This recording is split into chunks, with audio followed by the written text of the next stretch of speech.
여러분 안녕하십니까? 네, 한 주간 더운데 잘 지내셨나요? 정말 이렇게 온도가 쉽게 빨리 바뀔 거라고는 생각을 못했는데 이번 주 참 더운 한 주였습니다. 더운 한 주였지만 여러분께서 하나님의 사랑 안에서라도 이렇게 좀 시원하게 보내셔야 되는데 교회 와보니까 더 덥네요.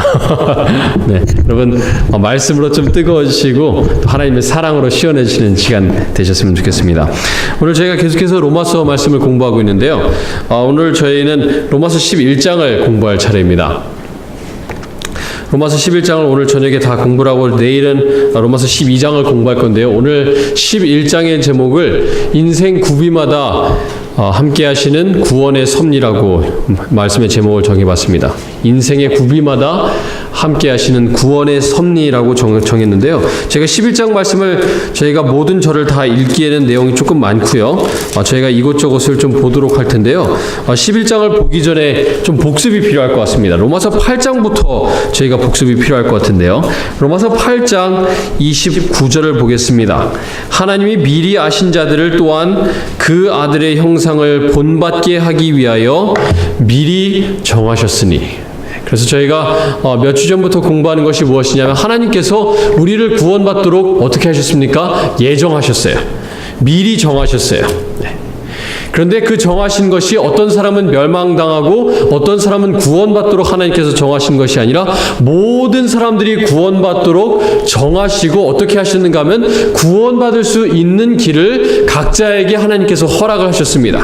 물론 모든 사람에게 십자가라는 구원이라고 하는 십자가의 구원이라고 하는 공통적인 통로를 주시기도 하셨지만 각자의 삶 속에 필요한 모든 것, 구원을 위해서 필요한 모든 것을 하나님께서 다 마련해 놓으시고 하나님께서 구원받을 수 있도록 미리 예정하셨지만 우리가 어떤 결정을 하느냐 그리고 어떤 행동을 하느냐에 따라서 그 예정하심이 우리의 삶 속에 이루어질 수가 있고 그렇지 않을 수 있다는 것을 저희가 로마서 8장과 9장의 내용을 통해서 봤습니다. 근데 이제 9장의 내용에 들어와서는요, 이제 개인의 구원만을 얘기하는 것이 아니라 이제 한 나라에 대해서 이야기를 합니다. 그래서 하나님께서 이스라엘이라고 하는 한 백성, 한 나라를 선택하셔서 그 이스라엘 백성들을 통해서 일을 하고자 하셨는데 이스라엘 백성들이 받아들이지 않아서 그들이 받은 역할을 박탈당하는 이야기가 로마서 9장에서 저희가 공부를 했습니다. 그래서 로마서 9장이 어떻게 마치는가? 9장 30절 말씀입니다. 저희가 지금 복습하는 이 내용들이 로마서 11장에 연결이 되기 때문에 지금 복습을 하고 있는데요. 로마서 9장 30절입니다. 그런즉 우리가 무슨 말을 하리요? 의를 따르지 아니한 이방인들이 의를 얻었으니 곧 믿음에서 난 의요. 의의 법을 따라간 이스라엘은 율법에 이르지 못하였으니 어찌 그러하냐? 이는 그들이 믿음을 의지하지 않고 행위를 의지함이라 부딪힐 돌에 부딪혔느니라. 그래서 여기까지의 말씀을 보시면은 마치 이스라엘이라는 나라 자체가 구원을 잃어버린 것처럼 사도 바울이 말씀하고 계십니다. 사도 바울이 설명하시면서 어떻게 하시는가 하면 이 그네가 한쪽으로 휩쓸렸다가 반대쪽 끝으로 극단으로 가는 것처럼 이렇게 올라갔다가 이스라엘 백성들이 선택하신 것, 그리고 반대로 이스라엘 백성들이 버림받은 것, 그렇게 이렇게 계속 왔다 갔다 로마서 9장과 10장을 통해서 사도 바울이 이야기를 합니다. 자, 그러면 10장 내용을 보시면요,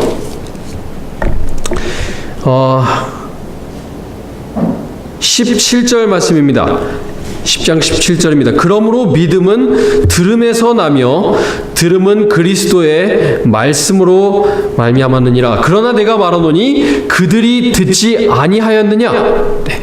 이스라엘 백성들에 대해서 자, 믿음은 무엇에서 납니까? 들음에서 납니다.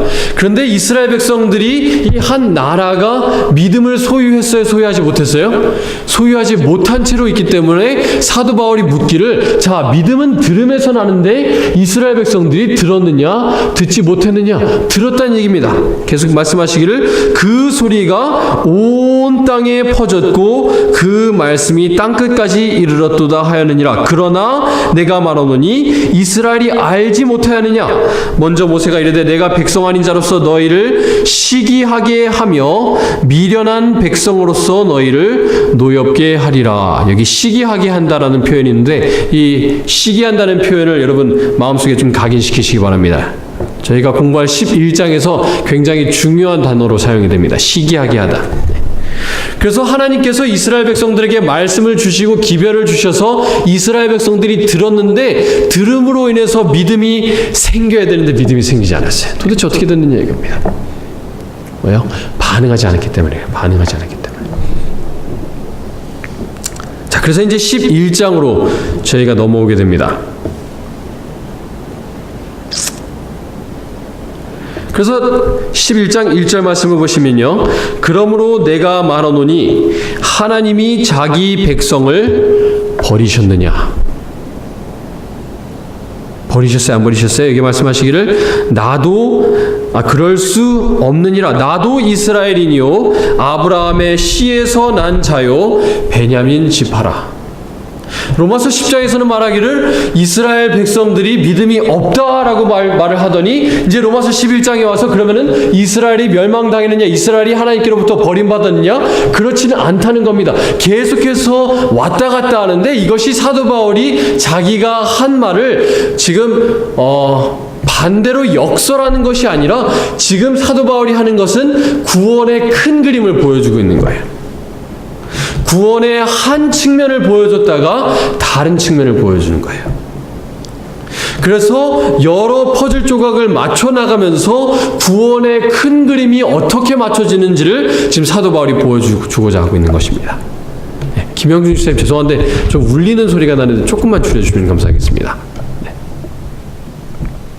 그래서 사도 바울이 로마서 8장부터 11장까지 이어지는 내용에서 무엇을 맞추고자 하는 것이냐면 균형을 맞추고자 하고 있습니다. 균형을 맞추고 있어요. 이스라엘이 하나님께로부터 선택받았다. 그렇지만 이방인도 구원을 받을 수 있다. 로마서 10장에는 이스라엘 백성들이 들었지만 믿음이 없다. 하지만 로마서 11장에서 하나님께서 이스라엘을 버리셨느냐? 그렇지는 않다는 것입니다. 자, 이 균형이라는 단어는 참 좋은 단어인데요. 때로는 저희가 균형이라는 단어를 잘못 사용할 때가 있습니다. 그래서 균형이라는 단어는 저희가 아주 조심스럽게 써야 돼요. 무슨 말인가 하면은 때로는 우리가 균형이라는 단어를 어떻게 쓰는가 하면은 옳은 것과 잘못된 것의 균형을 맞추고 살아가려고 그래요. 세상의 방법과 하나님의 방법 중에서 무엇을 선택해야 되는지를 생각할 때 세상의 방법과 하나님의 방법을 잘 균형시켜서 생활하려고 할 때가 있습니다. 그런데 성경에서의 균형은요 절대로 그렇지 않아요. 세상의 방법과 하나님의 방법을 섞어서 균형을 맞추는 것이 아니라 하나님의 가치, 성경적인 가치 안에서 균형을 맞춥니다. 무슨 말인가? 자비도 하나님의 가치예요. 성경적인 가치입니다. 정의도 성경적인 가치예요. 우리가 자비만 강조하면서 살아갈 수 있어요? 없어요? 없어요. 그렇지만 정의, 저희가 자비만 강조하면서 살아가면 안 되기 때문에 저희가 정의도 강조해야 되지만 정의만 강조하고 살아가다 보면은 우리가 잘못된 극단에 빠져버리게 돼요. 그래서 자비와 정의를 잘 균형 맞춰서 저희가 생활을 해야 됩니다. 때로는 우리가 이제 안식일을 쉽게 재림교인들에게 사용할 수 있는 얘기 때문에 안식일을 예로 들겠습니다. 자, 안식일을 지키는 것, 거룩하게 지키는 것이 성경적인 것입니다. 그런데 가족 누군가는 안식일을 잘 안 지키려고 해요. 그렇기 때문에 그 가족과 함께 안식일을 범하는 것, 그것이 그 사람을 위해서, 남편을 위해서 혹은 아내를 위해서 혹은 자녀를 위해서 그것을 균형을 맞춘다라고 생각할 수 있지만 그거는 균형이 아니라는 겁니다. 사도 바울의 균형은 그렇지가 않습니다. 성경적인 사상 중에서 반대되는 것처럼 보이는 것들의 균형을 맞추는 것이지 죄된 것과 이 의로운 것의 균형, 세상의 것과 하나님의 것의 균형을 맞추려고 하지 않아요. 그런 면에서 봤을 때 이 의인의 길은 세상 사람들이 봤을 때 굉장히 균형적이지 않아요.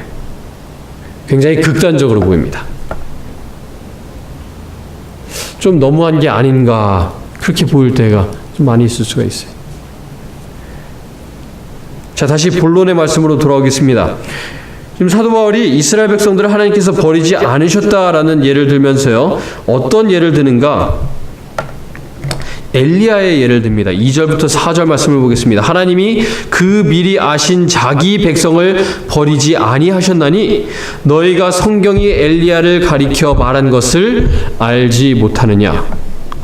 그가 이스라엘을 하나님께 고발하되 주여 그들이 주의 선지자들을 죽였으며 주의 제단들을 헐어버렸고 나만 남았는데 내 목숨도 찼나이다 하니 그에게 하신 대답이 무엇이냐? 내가 나를 위하여 바알에게 무릎을 꿇지 아니한 사람 7,000명을 남겨두었다 하셨으니 갈멜산의 기적을 경험하고 나서 엘리야가 이제 아합의 아내인 이세벨이 그에게 경고하는 이야기를 듣게 되었습니다. 그 말을 듣고 그가 겁을 먹었어요. 굉장히 겁을 먹고 이제 도망갑니다. 도망가고 나서 하나님께서 그를 찾아와서 엘리야야 내가 여기서 무엇을 하고 있느냐? 그가 하나님께 얘기합니다. 하나님, 이스라엘 백성 중에 선지자들은 다 죽고 이제 의로운 사람은 하나도 없습니다. 의로운 사람은 누구밖에 없는가 하면 하나님 저밖에 없습니다.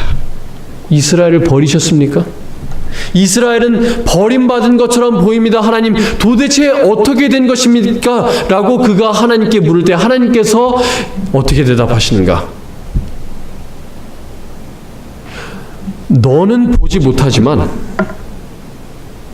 너는 알지 못하지만 지금 이스라엘 땅에 아합의 경고에도 불구하고 아합의 위협에도 불구하고 바알에게 무릎을 꿇지 않은 의인 7,000명을 내가 남겨두었다라고 하나님께서 말씀하십니다. 엘리야는 그가 선지자였음에도 불구하고 그거를 몰랐어요. 하나님께서 그것을 그에게 알려주지 않았습니다. 그 이전까지. 이것은 우리에게 무엇을 가르쳐 주는가 하면 우리가 신앙생활을 할 때 우리가 주위를 둘러보면서 우리의 표준을 다른 사람들에게 맞추면서 신앙생활을 할 수가 없어요.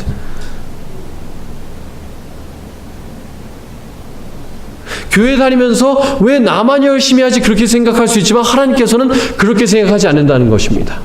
너 혼자 교회 생활에서 하면서 의롭고 잘났고 너 혼자만 의롭다고 생각할 수 있지만 절대로 아니다.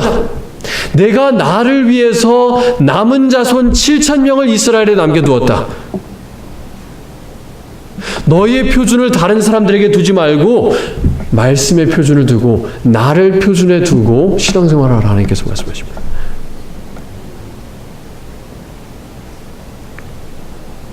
그래서 5절에 사도 바울이 이렇게 얘기합니다. 그런즉 이와 같이 지금도 은혜로 택하심을 따라 남은 자가 있느니라.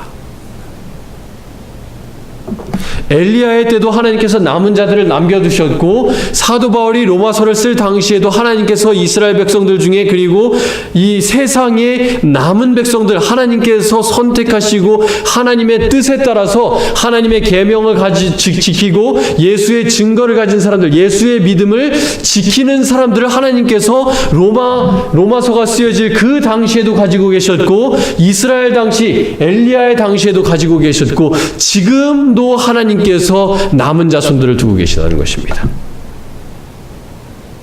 내 눈에는 그것이 보이지 않을 수 있지만 내가 생각해야 되는 것은 무엇이에요? 내가 남은 자손의 일원이냐 아니냐를 그걸 고민해야 된다는 얘기. 물론 다른 사람들을 남은 자손의 일원에 합류시키기 위해서 우리가 기도하면서 노력해야 되지만 가장 먼저 물어야 되는 것은 내가 남은 자손의 일원이냐 아니냐.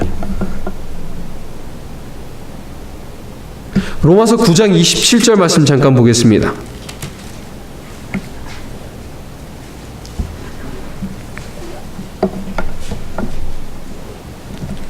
로마서 9장 27절 말씀입니다.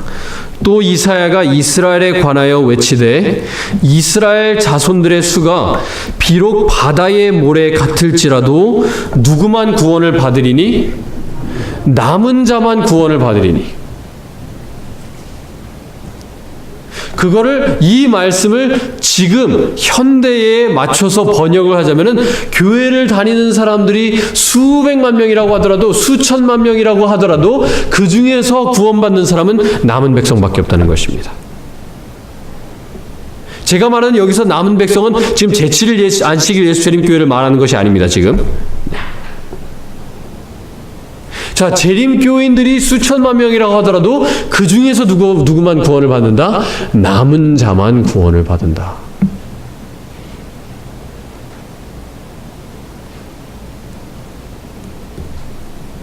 내 주변을 돌아봤을 때 저 사람이 남은 자손이 맞는지 안 맞는지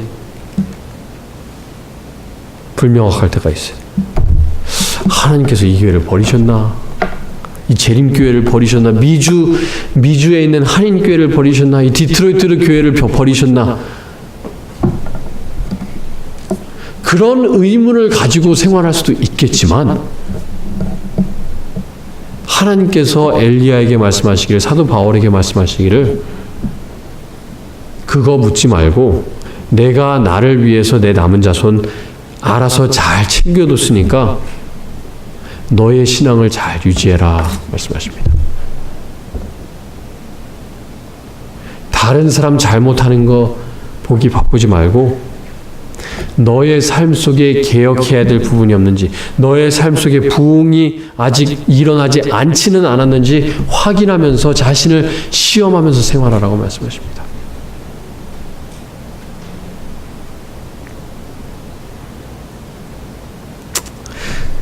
자, 로마서 11장 말씀으로 다시 돌아오겠습니다.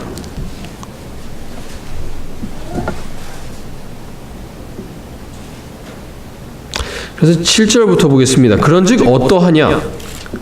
이스라엘이 구하는 것을 얻지 못하고 오직 택하심을 입은 자가 얻었고 그 남은 자들은 우둔하였느니라. 여기 나와 있는 남은 자들은 남은 자손을 얘기하는 것이 아니라 택하심을 입은 자들이 아닌 남은 자들을 얘기하고 있습니다. 즉 다른 말로 하자면 남은 자손이 아닌 남은 자들을 얘기하는 거예요. 네. 다른 말로 하자면 이제 하나님의 신실한 백성이 아닌 이스라엘 백성들을 얘기하고 있습니다.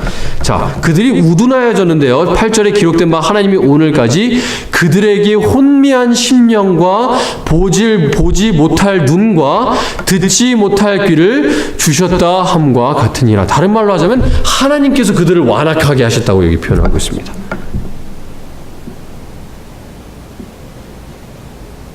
로마서 9장에도 비슷한 말씀이 나요. 하나님께서 원하시는 자를 완악하게 하실 수 있다고 로마서 9장에서 얘기를 하고 있습니다. 근데 누구를 예로 들면서 하나님께서 원하시는 자를 완악하게 하신다고 하셨는가 하면 누구예요? 바로를 예로 들면서 하나님께서 원하는 자를 완악하게 할 수 있다고 말씀하셨습니다. 하나님께서 바로의 마음을 완악하게 하셨습니까? 그렇게 하지 않으셨습니까? 완악하게 하셨어요. 출애굽기 9장에 그렇게 나와 있습니다. 그런데 어떤 상황에서 완악하게 하시는가? 출애굽기 7장의 말씀을 보시면은 바로의 마음이 완악해졌다고 표현이 되어 있고요. 출애굽기 8장 말씀을 영어로 보시면은 바로가 스스로의 마음을 완악하게 했다고 표현하고 있습니다. 그리고 나서 출애굽기 9장에 말하기를 그리고 나서 하나님께서 바로의 마음을 완악하게 하십니다. 다른 말로 하자면은 바로의 마음을 하나님께서 처음부터 마음 정하시고 나는 얘를 이 사람의 마음을 완악하게 해야지 하는 것이 아니라 우리가 우리 자신의 마음을 완악하게 하는 결정을 내리고 그렇게 삶을 살아갈 때 하나님께서 로마서 1장의 말씀처럼 우리를 그 완악함에 내버려 두신다는 겁니다.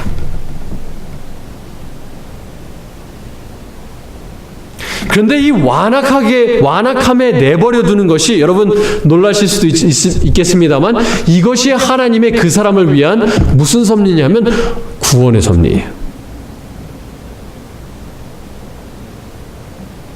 여러분 이해가 잘 안 가시죠? 그 사람이 마음을 완악하게 하기로 스스로 결심을 해갖고 하나님께서 그 사람의 마음을 완악하게 내버려 두시고 완악하게 하셨는데 그것조차 그 사람을 위한 하나님의 구원의 섭리라는 것입니다. 자, 왜 그런지 저희가 보겠습니다. 11절 말씀입니다. 9절부터 저희가 계속해서 보겠습니다. 또 다윗이 이르되 그들의 밥상이 올무와 덫과 거치는 것과 보응이 되게 하시옵고 그들의 눈은 흐려 보지 못하고 그들의 등은 항상 굽게 하옵소서 하였느니라. 누구에 대한 이야기인가 하면 마음이 완악한 사람들에 대한 이야기입니다. 11절 그러므로 내가 말하노니 그들이 넘어지기까지 실족하였느냐? 그럴 수 없느니라. 그들이 넘어짐으로 구원이 누구에게 이르러? 이방인에게 이르러 이스라엘로 어떻게 함이니라? 시기 나게 함이니라.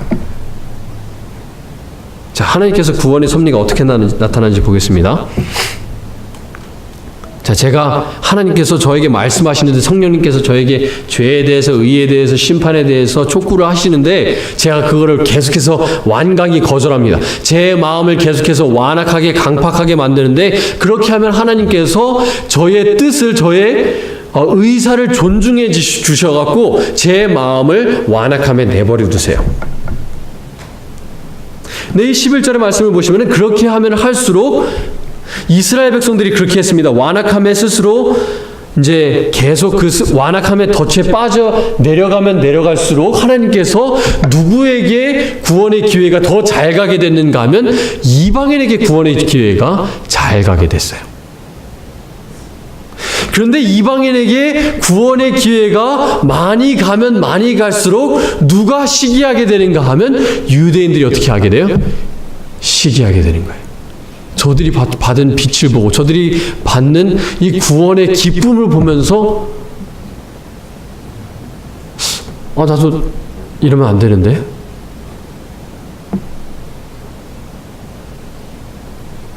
자, 하나님께서 어떻게 하신 거예요?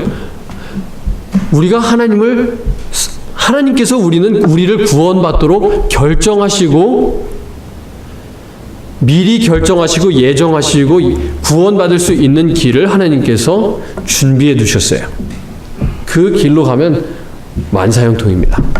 그런데 우리가 어떻게 하는가 하면 가다가 곁길로 빠져요. 하나님 저는 이 길 싫은데요 해서 곁길로 빠져나갑니다. 그런데 하나님께서 이 곁길로 빠져나가는 것을 어떻게 사용하시는가 하면 이 곁길로 나가는 것조차 다른 사람들이 구원받을 수 있는 기회로 활용을 하세요.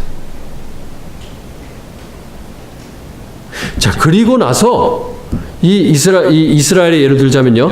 그렇게 했는데 이 이스라엘이 번나감으로 인해서 이방인들이 구원받을 수 있는 더 큰 기회가 마련이 되고 이방인들이 이 구원받을 기회가 커지면 커질수록 누가 구원받을 가능성이 커진 거예요? 이스라엘이 구원받을 수 있는 길을 하나님께서 이 길에서 이 길로 돌아올 길을 하나님께서 또 계속해서 마련해 주셨다는 거예요. 빠져나가면 빠져나갈수록 하나님께서 빠져나간 그 길에서 구원으로 돌아올 수 있는 길을 계속해서 만드신다는 얘기예요.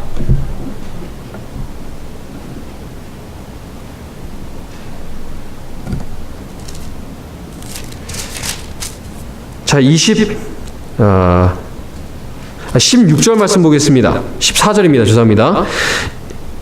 이는 혹 내 골육을 아무쪼록 어떻게 하게 하여? 시기하게 하여 그들 중에서 얼마를 무엇하려 함이라? 구원하려 함이라. 그래서 이 시기의 목적이 무엇입니까? 구원이에요. 구원. 로마서 10장에서도 이 시기하는 것이 나왔습니다. 10장 19절 다시 보겠습니다. 그러나 내가 말하노니 이스라엘이 알지 못하였느냐? 먼저 모세가 이르되 내가 백성 아닌 자로서 너희를 시기하게 하며 미련한 백성으로서 너희를 노엽게 하리라 하였고.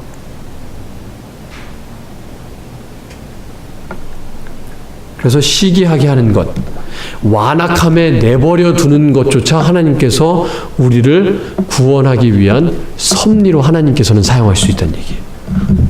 그리고 내가 곁길에 빠지면 하나님께서는 그 곁길을 위한 구원의 길을 또 예정을 해놓으셨다는 거예요. 자, 그런데요, 우리가 이 말씀을 잘못 활용할 수가 있기 때문에 사도 바울이 12절의 말씀을 넣어놓으셨습니다. 12절에 이렇게 얘기하십니다. 그들의 넘어짐이, 이스라엘 백성들의 넘어짐이 세상에 무엇이 됩니까? 풍성함이 되며 그들의 실패가, 이스라엘 백성들의 실패가 이방인의 풍성함이 되거든. 즉 다른 말로 하자면 이스라엘 백성들이 넘어짐으로 인해서 이방인들에게 더 큰 기회, 구원의 기회가 하나님께서 그 곁길로 사용을 하셨는데, 사도 바울이 거기서 말씀하시기를 하물며 그들의 충만함이리요. 무슨 뜻인가? 이스라엘 백성들이 넘어진 것을 하나님께서 이렇게 잘 활용하셨는데, 이스라엘 백성들이 넘어지지 않고 충만하였다면, 하물며 그들이 충만했다면 하나님께서 얼마나 더 잘 활용을 할 수 있었겠는가 그 말입니다. 우리가 죄의 곁길로 빠져나가면 하나님께서 빠져나간 그 길에서 구원으로 인도하는 길을 만드시지만, 그 길이 원래의 길보다는 절대로 더 쉽지는 않다는 얘기예요. 가장 좋은 길은 하나님께서 가장 처음에 예정하셨던 그 길로 가는 것이 가장 쉽고 가장 평탄하고 가장 유익함이 많은 길이지만, 혹시라도 빠진다면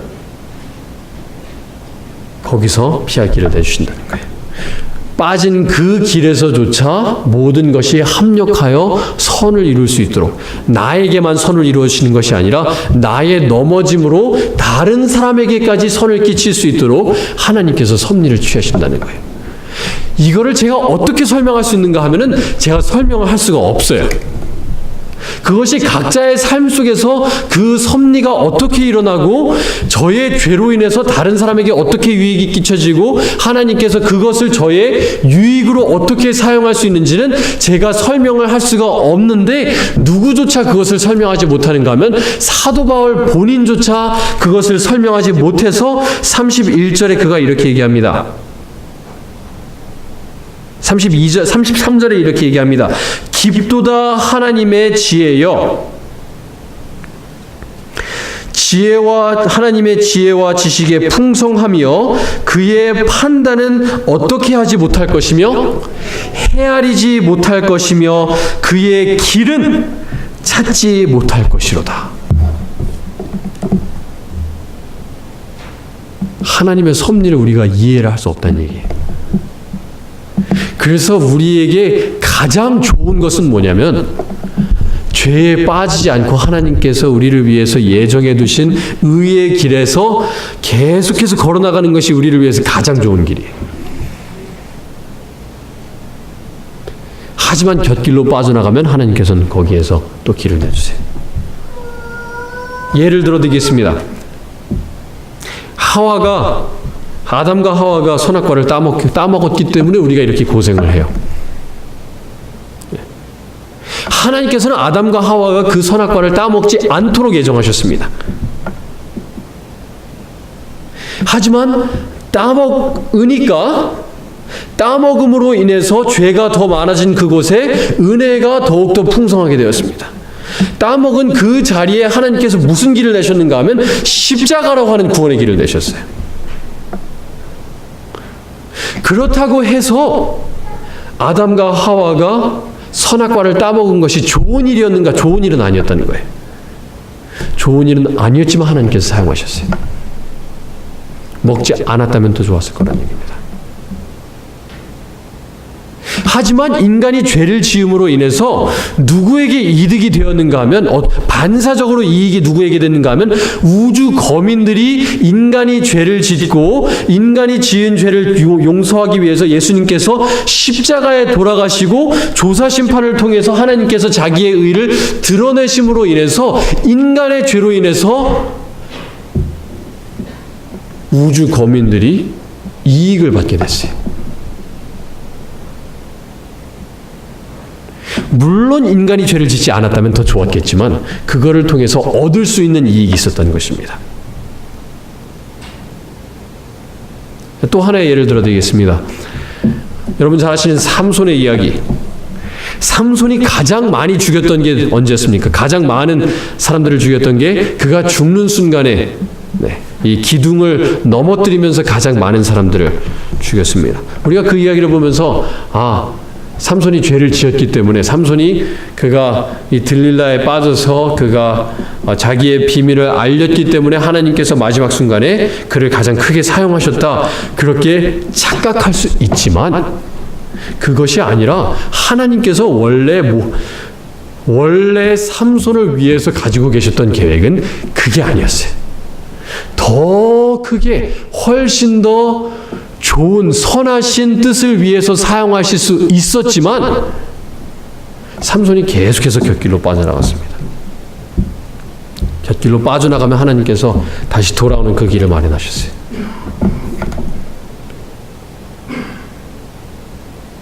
그 마련하셨던 그 길, 마지막 길이 무엇이었는가 하면 삼손이 거기서 기둥을 무너뜨리고 수백 명의 사람들을 죽인 그것을 하나님께서 곁길의 섭리로 하나님께서 사용을 해주신 것이지, 그것이 그에게 결코 더 좋은 길은 아니었던 겁니다.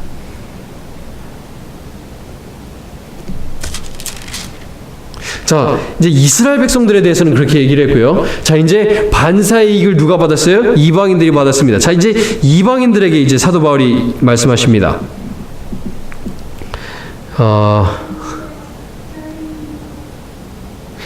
17절 말씀 보겠습니다. 이건 이방인들에게 사도 바울이 하시는 말씀인데요. 17절에 또한 가지 얼마가 꺾이었는데, 이 가지는 이스라엘 백성들을 말합니다. 돌감람 나무인 내가 이방인이 그들 중에 접붙임이 되어 참 감람나무 뿌리의 진액을 함께 받는 자가 되었느니라. 자, 무슨 말인가 하면 가지가 맺혀 있는데 이 감람나무의 가지들이 있는데 원래의 이 참 감람나무의 가지가 어떻게 하지 못해요? 열매를 자꾸 안 맺는 거예요. 그러니까 주인이 어떻게 합니까? 그 가지들을 잘라버립니다. 잘라버리고 그 잘라버린 그 가지는 이스라엘 백성들을 상징합니다. 그 잘라버린 그 자리에 무엇을 붙였는가 하면 돌감람나무의 가지를 붙였는데, 이 돌감람나무는 이방인들을 상징해요. 그런데 이 이방인들에 대해서 말하기를 18절 그 가지들을 향하여 무엇하지 말라? 자랑하지 말라. 돌감람나무가 이제 붙여지게 되었는데, 자, 이스라엘 백성들이 곁길로 빠져나가서 이방인들이 유익을 얻게 되었는데, 이방인이 유익을 받음으로 인해서 누구한테 잘난 척하지 말라는 거예요? 이스라엘 백성들에게 잘난 척하지 말라는 얘기입니다. 왜요? 자랑할지라도 내가 뿌리를 보존하는 것이 아니요 뿌리가 너를 보존하는 것이니라. 내가 구원받은 것이 네가 잘나서 구원받는 것이 아니라 하나님께서 은혜로 너를 구원해 주셨기 때문에 내가 구원받은 것이지 내가 잘나서 그렇다는 게 아니에요. 가지에서 물을 뿌리로 내려주는 것이 아니라 뿌리에서 가지로 물을 올려주지 않느냐. 내가 잘나갖고 하나님한테 드린 것이 있어서 하나님께서 고맙습니다, 제가 구원해 드리겠습니다, 그것이 아니라 하나님께서 너에게 은혜로 물을 올려주는 것처럼 너희를 은혜로 구원해 주신 것이다. 난치하지 말아라. 그래서 20절에 이렇게 얘기합니다. 옳도다 그들은 믿지 아니함으로 꺾이고 너는 믿음으로 섰느니라. 높은 마음을 품지 말고 도리어 두려워하라. 네. 사실 누구에 대해서 얘기하는 건가 하면 우리에 대한 이야기입니다. 왜 그런가 하면 우리가 유대인이 아니에요. 그렇죠? 유대인들이 이 곁길로 나감으로 인해서 누가 반사이익을 받았는가 하면 우리가 반사이익을 받았어요. 네. 태생이 이스라엘 백성들이 아닌 우리가 반사이익을 받았는데, 구원을 받은 자로서 어떻게 살아가는 얘기입니까? 겸손하게 살아가는 겁니다. 혹시라도 구원받지 못한 사람이 있다면, 혹시라도 진리를 알지 못하는 그리스도인들 중에라도 우리가 알고 있는 진리를 갖지 못한 다른 그리스도인을 보면서 우쭐해하고 잘난 척하지 말면서 살아가는 얘기입니다.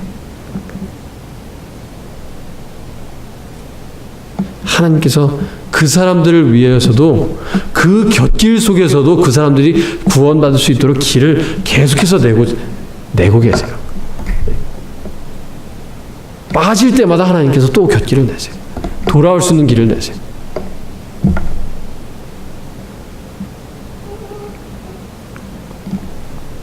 자, 그래서 이제 마치겠는데요. 31절부터 제가 몇 절 보고 마치겠습니다. 31절 이와 같이 이 사람들이 순종하지 30절부터 보겠습니다. 너희가 전에는 하나님께 순종하지 아니하더니 이스라엘이 순종하지 아니함으로 이제 긍휼을 입었는지라.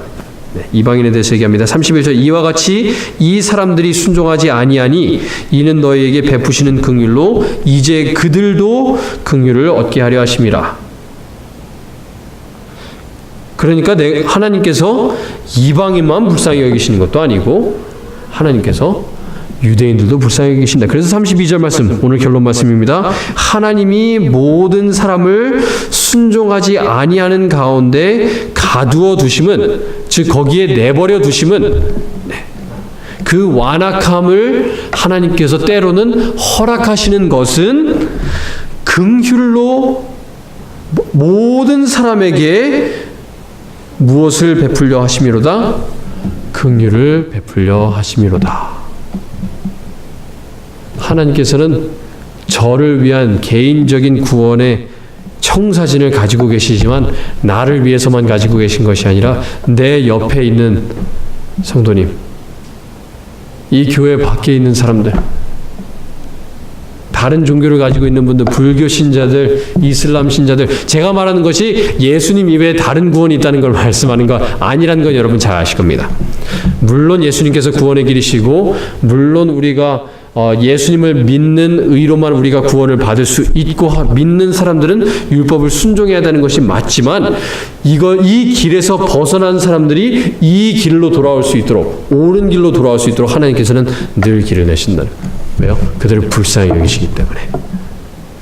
그게 우리의 눈에 보이지 않을 수도 있어요. 엘리야가 7,000명이 있었다는 것을 몰랐던 것처럼 우리의 눈에는 그게 안 보여요. 어떤 사람은 하나님을 믿을 기회가 전혀 없는 상태로 정말 너무너무 불쌍하게 살다가 죽는 것처럼 보이지만 그 사람의 삶 속에서도 하나님께서는 역사하셨다는 거예요. 그 역사하심을 우리는 설명할 수가 없어요. 하지만 하나님께서는 분명하게 그렇게 하셨다는 겁니다.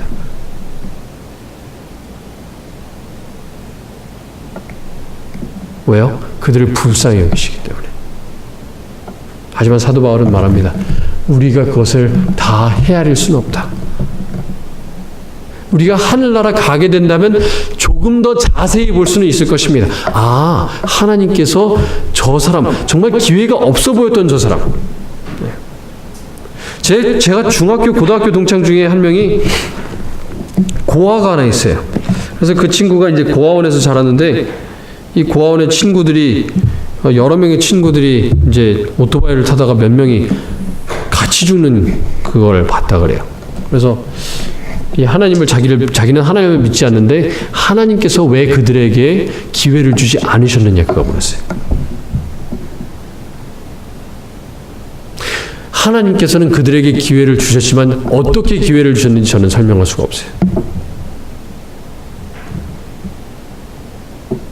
성령님께서는 그들의 마음속에도 강력하게 말씀하셨지만 어떻게 하셨는지는 저도 몰라요. 하지만 분명한 것은 하나님께서 그렇게 하셨다는 것입니다. 그걸 우리는 어떻게 해야 되느냐 하면 믿어야 돼요. 하나님께서 그렇게 말씀하셨으면 그렇게 하셨겠지, 믿으면 되는 겁니다. 그리고 우리가 해야 될 일은 우리에게 주어진 이 구원의 섭리, 이 구원의 길에 벗어나지 말고 감사하면서 계속 전진하면 됩니다. 하나님께서 마련해 주신, 그리고 예정해 주신, 그리고 열어주신 이 구원의 길에서 벗어나지 않고 전진하는 여러분과 제가 되길 바라면서 오늘 말씀을 마치겠습니다.